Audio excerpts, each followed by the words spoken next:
Nothing over there. But the mess ain't come out yet. Is that come out?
Hi, good morning and welcome to Stickle Tarn. It's Dawn here, and as you can see, I'm not in the kitchen this time, I'm in the polytunnel.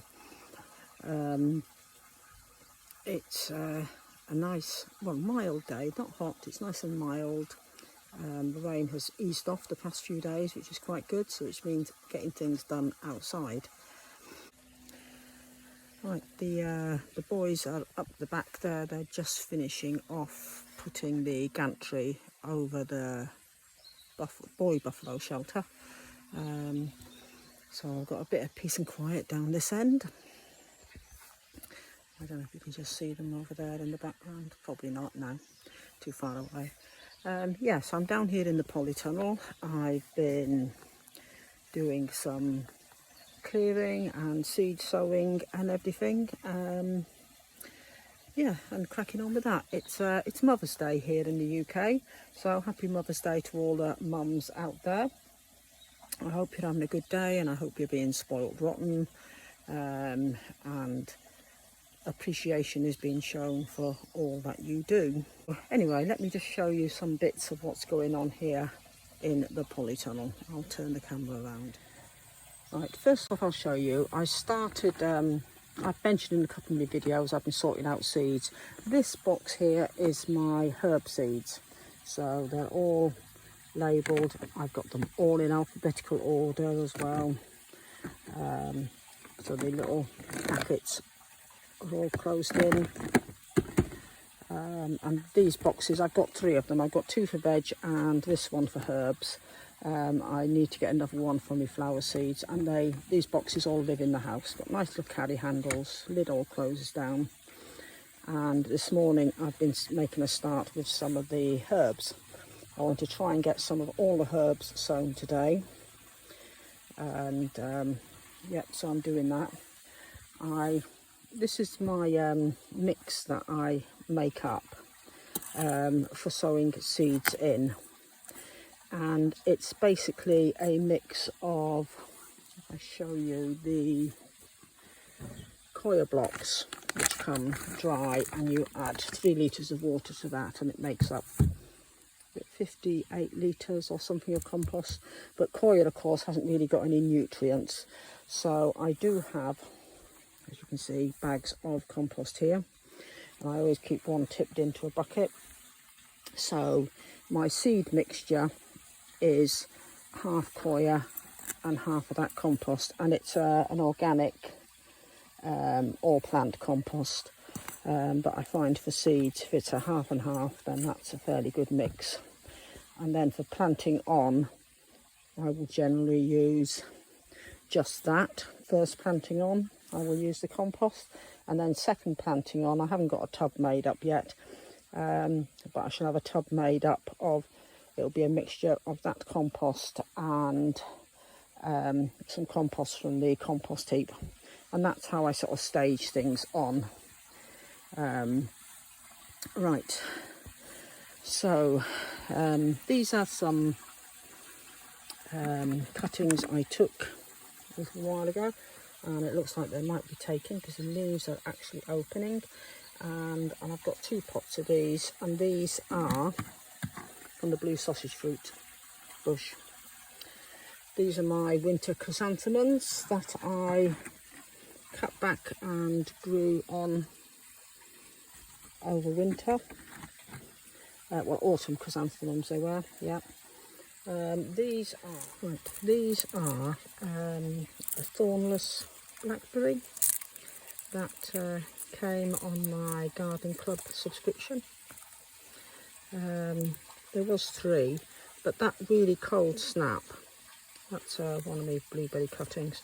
That really cold snap we had did knock them right back, and this is the 3rd, but I don't think it's made it. So anyway, we've got 2 out of the 3. These are all my trays and everything all ready. This is some cuttings, curry plant, wormwood, but this is where all my herbs are going to go, so that they can all germinate there. This is, let me just slide that over a minute. Right, these have the cosmos and marigold seedlings, and I've got a sweet potato in here that I'm trying to sprout, and there is some slips starting to come. So these slips is what I will grow on for our sweet potatoes this year. I'm not buying in plants anymore. It's just they're far too expensive and a waste of money. Nothing much happening in here. It's just more seeds. That's a heated propagator, and that's heated. Oh, right, there's a couple of tomato plants in there, you can just see, and I've got a basil plant there. They're all waiting to be potted on, and I've got some pepper seedlings down there. These have all just been sown the other day. So these are some squashes, and what else is there? Oh, some more tomato plants there. These are all just little plants that have all been overwintered over winter. And as you can see, there's a mess of pots and containers. Right, over on the other side, I've just turned on the water pump down there yesterday so that the watercress can get going. These are the peas I put in the other week, so they're coming up really nice and just starting to climb.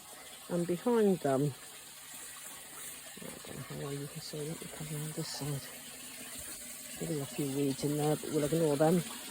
Behind them is some onions left over from the onion sets, and there was some spare garlic, so there's 2 little rows of garlic there.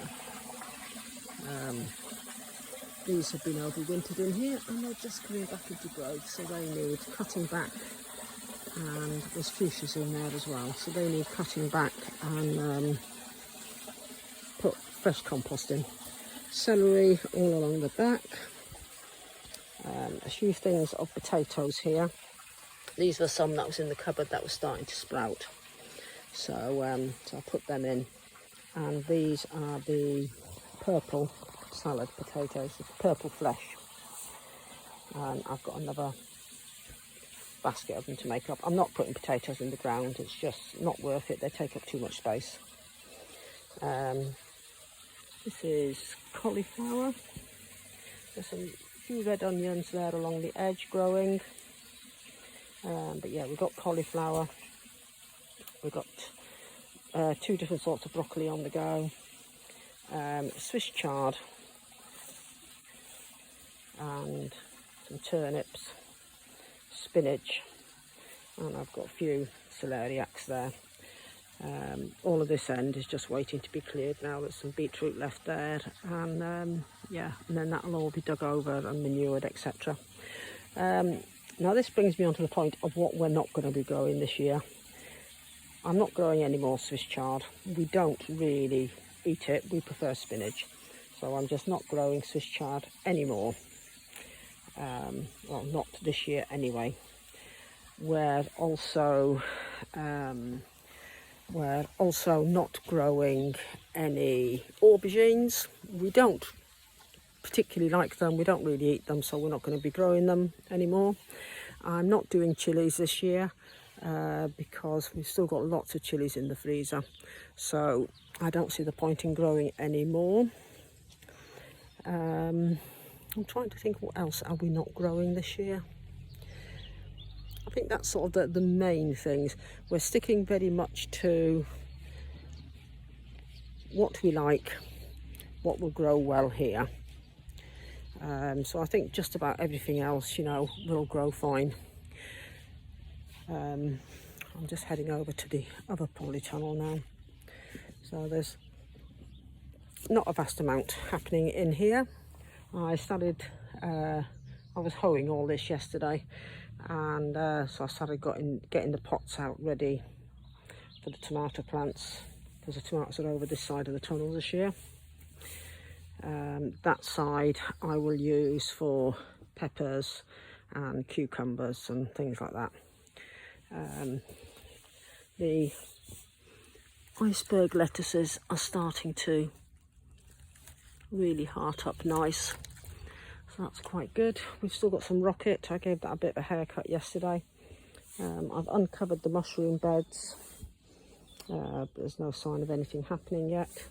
We've still got lettuce here. There's a few sweet peas starting to grow there. No sign of the asparagus as yet, but hopefully in the next few weeks that will all start popping up. There is a rogue potato down there. The grapevine hasn't come back into growth yet, but I don't expect it to, far too early. That lot over there just needs a good hoeing, and yeah, so that's all that's happening in here. And I know it's ready to start my tomatoes in the polytunnel, because look, that is a self-seeded one. So if the self-seeded ones are growing, then the other ones should be fine for growing. These outside beds, they still all need a bit of tidying up. There. This bed is going to be used for carrots this year, so that's got to be topped up a bit. I've got some parsnip seeds in there. So we'll just wait and see if they start to grow or not. Right, these are the garlics. They're coming on fine. Oh, this one is, what the label are, Eden Rose. In this bed, and over here mesodrone. So yeah, so the garlics are all coming along fine. Let's go into the fruit cage. Right, there's some spare leeks that I had left over that I put in here. There they are, and these are potato onions, which my friend Scarlett told me she grows in Hungary, so I managed to get a few sets, so I've got them sown in there. There's still some onions in there from that were planted out late autumn, early winter. I'm having a bit of a change around out here, so I've moved the rhubarb from the fruit cage because I want to do a bit of an overhaul on the fruit cage. So I've moved the rhubarb. I've got two which are under there. I divided, it was one big rhubarb plant and I divided it up. So I've got two which are being forced, and this one in the middle I will just leave. But they were, when I checked, they were starting to, well, when I planted them, they were starting to grow. I'd like to get that mint bed out, and yeah, I'm sort of trying to get round. I've got this bed done, and as I'm getting them done, I'm covering them over, keep the birds off, and next door's cat, who insists on using our garden as a toilet. This one's been cleared. I've got a load of little bulbs I'm going to get in there to go with the gladiolus. a rose bush that I took out of the front border has been put in there of climbing rose. There's quite a few. It's all reds and yellows climbing roses I've got on this arch. That lily bed's been done. This bed has got to be sorted. They all need topping up with manure. And that over the back just needs completely blitzing. But what I've decided to do is, I quite like having all these little separate beds. I'm toying with having either that one there or putting one here. I'm thinking of digging all this out, putting it all in pots. This was herbs, but it's all starting to get a bit wild. The lavender isn't doing really well here.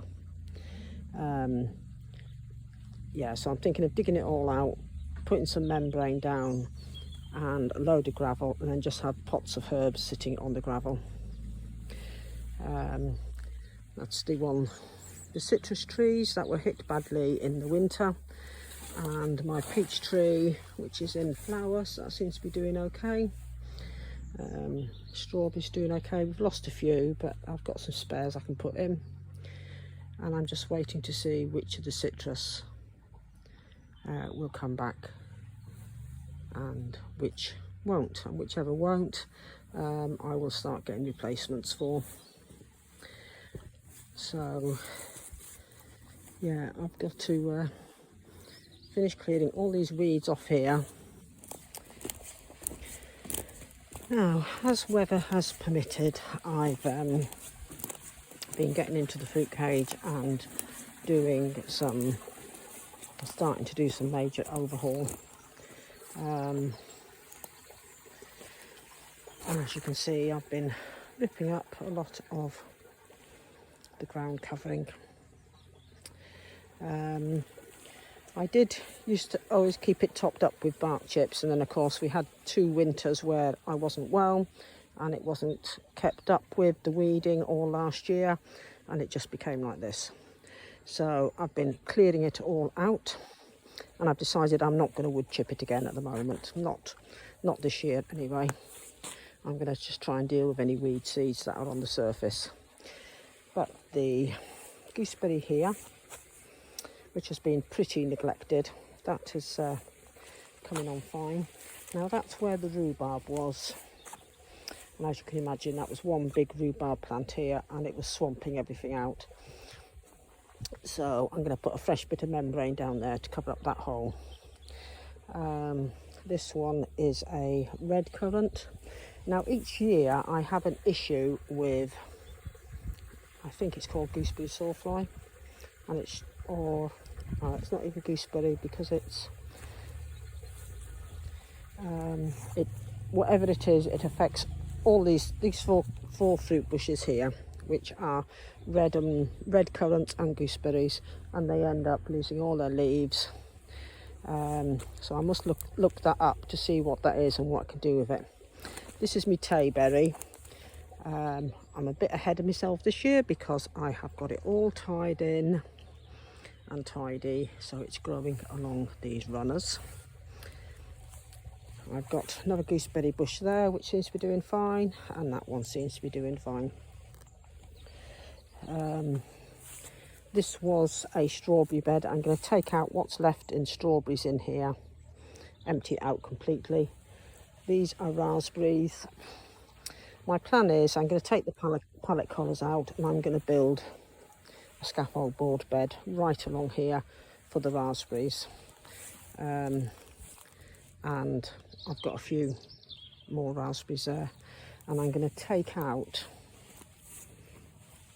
these bars, either these ones or that side. I don't know which yet, because when I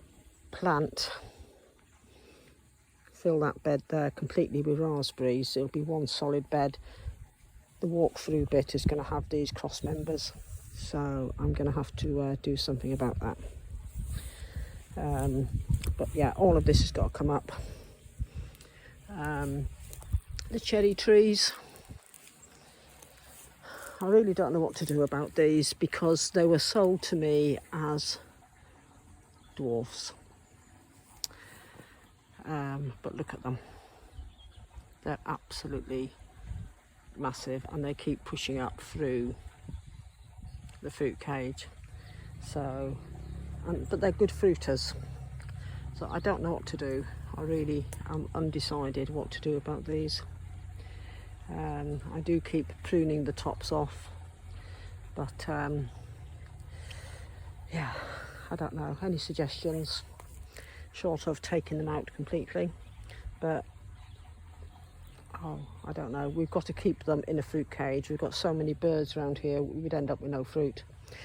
Anyway, black currants, they were given a good prune. I think I did a video on that. I think I showed you I took a chainsaw to them, and I just literally took the whole lot down. But they're all coming up really, really well. There's a couple of straggly bits that were missed, so I'll have to cut them back. This one is a pink lemonade, which is part of the blueberry family. And this here is a very sad apple, which needs taking out. The guavas, they're becoming a bit rampant, so they need a good cut back. The blackberry, no, blueberries, sorry. Red lemonade is part of the blueberry family, not blackberry. This blueberry here, which is just breaking into leaf, this is my early one. So I've got me early, then I've got a mid-season one. This here is a honeyberry, and as you can see, it's quite a big bush. But I did notice the branches that are down on the ground have rooted, so I'm going to try cutting them back, digging them out. They won't have gone down deep because it's on membrane, and yeah, I'm potting them on. I've only got the one honeyberry, and as you can see, it's in flower. And this is my late blueberry. So, and there, no, in fact there is another blueberry in there which is getting swamped by this honeyberry. So it might be, if I can get some of those to take, I end up cutting out this honeyberry altogether. So that's about it for the fruit cage. Getting there, catching up, trying to catch up on a whole 18 months worth of work is slow progress, but we're getting there. So I've got a few more bits and pieces of videos to show you, and then that's this wound up for this week. Next week I'm going to be I don't know, a lot's dependent on the weather, but hopefully everything will be a lot more tidy and there'll be a lot more to show you. So the dogs are out here, two of the dogs are out here enjoying the sunshine. As you've seen, we've had our baby goats have all arrived, so that's quite nice. And oh yeah, next week I will be getting some eggs on the go. We need to start getting the eggs started. So take care everybody. I hope you all enjoy your Mother's Day in the UK, and I'll catch up with you all again soon.